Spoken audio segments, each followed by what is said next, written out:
Dans ces conditions, cela ne me concerne plus, messieurs. Conduisez le général Fromm dans ses quartiers. Il est aux arrêts. Et apportez-lui une bouteille de cognac.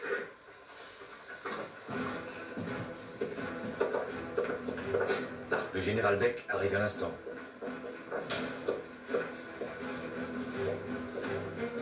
Valkyrie 2, tout de suite. Sans savoir la signature de Fromm. Fromm est démis de ses fonctions désormais. Le commandant en chef de l'armée de réserve est maintenant le général Lecner. Stauffenberg a été le personnage clé, y compris le jour même du 20 juillet. C'était fascinant de voir la manière dont tout le monde se tournait vers lui et lui demandait son avis. On le sentait extrêmement tendu, mais il restait posé, maître de lui, et il était très aimable. Pourtant, sa respiration trahissait sa nervosité. Il était impressionnant à voir ce jour-là.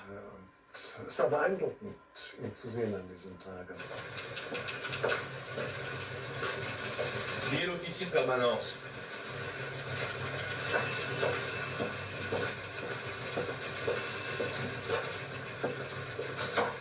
Lieutenant Röhrig, service de transmission à vos ordres. À envoyer immédiatement. Le Führer Adolf Hitler est mort? Mon capitaine! Qu'y a-t-il encore? Ne serait-ce pas prioritaire? Mais enfin, évidemment. Vous devez m'indiquer le degré d'urgence et de confidentialité du communiqué. J'ai besoin de ces renseignements. Ultra confidentiel. Priorité absolue. Tiens, Kitty, regarde ça.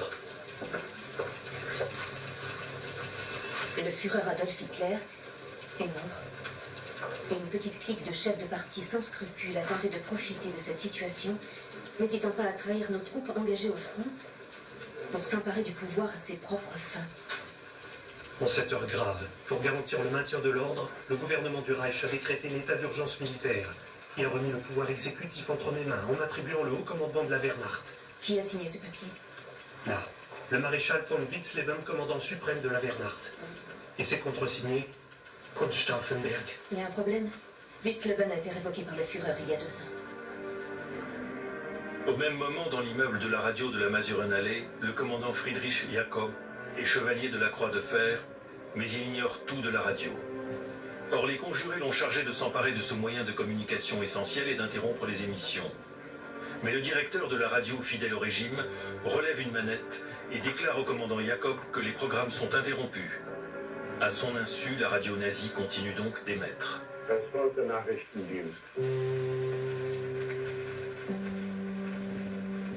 Mordanschlag gegen den Führer. In allen deutschen Gauen wurde mit Genugtuung und Dankbarkeit die Nachricht aufgenommen, dass das Leben des Führers bei diesem ruchlosen Anschlag unversehrt geblieben ist.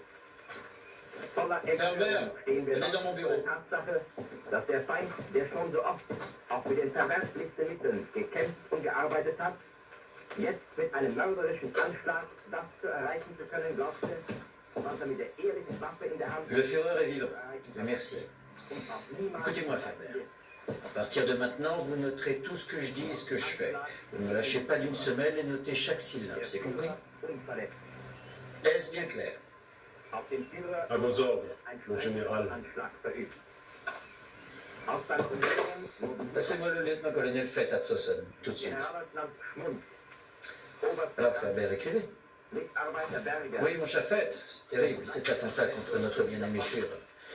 N'obéissez sous aucun prétexte à un ordre émanant du Ben Loplock. Oui. L'auteur de l'attentat. D'après les informations que j'ai reçues de la Volkschancel, on serait à la recherche du colonel Stauffenberg. Oui, le colonel Stauffenberg. Oui, incroyable. Je ne comprends pas ce qui s'est passé avec la radio.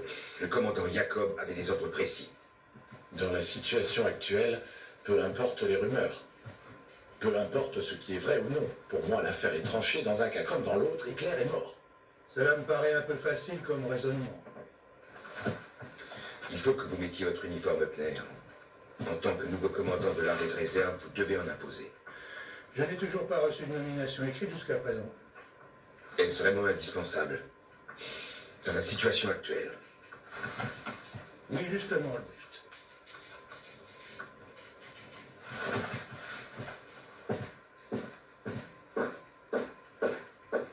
Mademoiselle Zeidler.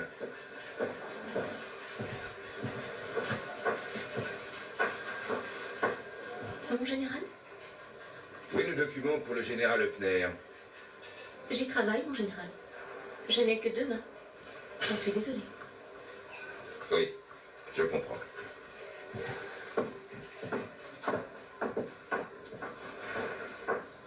Eupner n'a jamais digéré qu'Hitler lui est interdit de porter l'uniforme après l'avoir relevé de son commandement. Prenez garde qu'il ne nous lâche pas. Écoutez ça, Albrecht.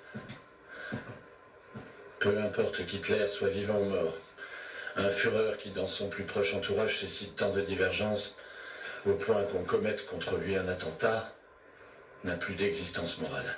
Espérons qu'il ne soit pas déjà trop tard pour votre allocution. Nous devons leur faire comprendre que le nouveau gouvernement n'est pas une junte militaire. Les gens doivent savoir que Goerdeler sera chancelier du Reich et que le gouvernement comptera des sociodémocrates. Le bataillon de garde. Enfin. Voilà enfin la protection que nous avons attendue si longtemps.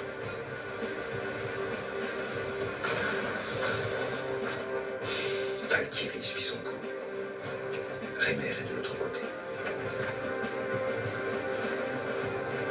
Le bataillon de garde Grossdeutschland est une unité d'élite sous les ordres du commandant Ernst Otto Reimer, national-socialiste convaincu. En officier conscient de son devoir quand il reçoit les ordres Valkyrie, il commence par y obéir sans discussion. Nous ne savions rien. Personne ne savait, pas même les officiers, ce que nous avions à faire.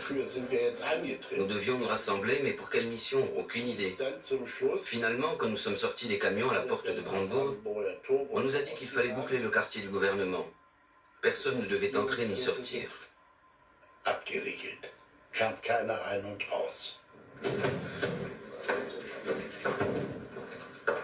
Mon général, Hambourg refuse de se soumettre au pouvoir exécutif. Le général Putter et le Gauleiter doivent ensemble à la santé du Führer. Ils refusent de croire qu'il est mort. Et dans les autres régions militaires où on est tourné, Les ordres de Valkyrie n'ont pas encore été transmis à tous les commandements. Oh, bordel de merde. Et Paris? Je viens d'appeler au Faker, il s'apprête à se rendre chez Stuttnagel. Je vais parler moi-même à Stuttnagel. Que se passe-t-il avec ces maudits télétypistes? Faites partir ça tout de suite. Je n'ai que 4 télétypistes pour les messages ultra confidentiels et c'est déjà le 3e téléx que l'on doit transmettre à toutes les régions militaires. Et alors? Je vous demande d'envoyer cela au plus vite, lieutenant. Oui, nous ferons de notre mieux. Bien.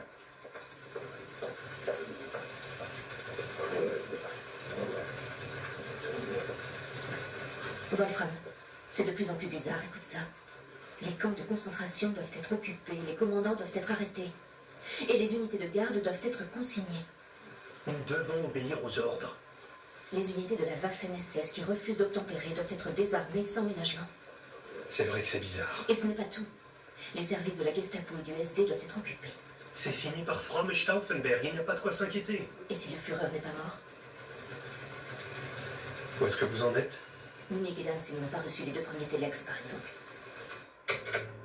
Passez-moi Paris. Stuttnagel, vous êtes au courant des derniers événements? Oui, bien sûr. L'opération a été lancée. Mais nous sommes encore dans l'incertitude.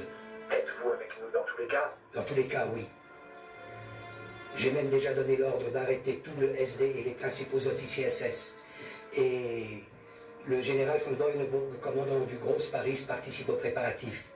L'action ne commencera qu'à la tombée de la nuit, pour éviter d'offrir aux Parisiens le spectacle d'une opération militaire de la Wehrmacht contre les SS, vous comprenez? Les dés sont jetés, on n'a pas le choix, il faut avancer. Vous pouvez compter sur moi.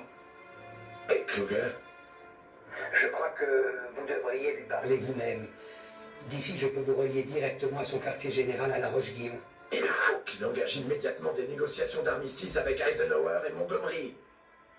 Le maréchal von Klug, guéri de sa blessure, est nommé haut commandant en chef à l'ouest. Hitler est enfin mort. L'état d'urgence a été décrété. Le pouvoir exécutif est aux mains de la Wehrmacht. Est-ce que vous nous rejoignez? Mais d'après la radio, Hitler est vivant. Et alors, qu'est-ce que ça change si enfin nous décidons à agir? Écoutez, je pense que... Je vous le demande très clairement. Maréchal maréchal, êtes-vous de notre côté? Acceptez-vous de vous mettre sous mes ordres? En tant que haut commandant en chef à l'Ouest, il faut d'abord que je sache ce qui s'est réellement passé. Bon, pour que les choses soient bien claires, rappelez-vous les engagements que nous avons pris ensemble et répondez-moi clairement. Vous mettez-vous sous mes ordres? Il faut que je consulte mes officiers d'abord. Je vous rappelle dans une demi-heure.